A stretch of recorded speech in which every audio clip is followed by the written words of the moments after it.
Determinado ya Congressman Pogi Lasatin, nabanten niya isapang Bataw Watershed. Patunay keti, yung pamagpasa ng resolusyon king Kongreso, ay ni-report ng Patricia Mamango.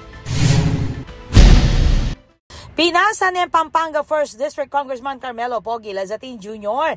in House Resolution number 446 inyang November 11, 2025 amumutos king Department of Environment and Natural Resources o DENR na matigik abanten ing pamagpatupad ng Comprehensive Land Use Plan o CLUP 2021 to 2030 ning Ciudad Angeles, partikular king protektadong gabong agrikultural at no-build zone king Barangay Sapang Bato. Agpangking CLUP ating kabilugang 546 hektarya ning Gabon king upland area king Sapang Bato ing dineklarang protected agricultural land makatuki king delineation ning Bureau of Soils and Water Management lalam ning Network of Protected Areas for Agricultural and Agro-Industrial Development.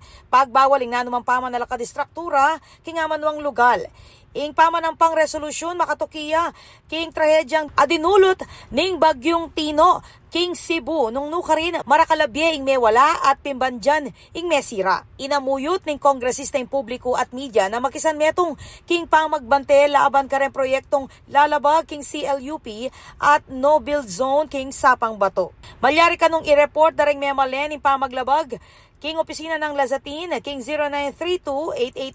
0932-888-2145 o king Barangay Sapang Bato, City Environment and Natural Resources Office o Sentro ng Angeles City at king DNR.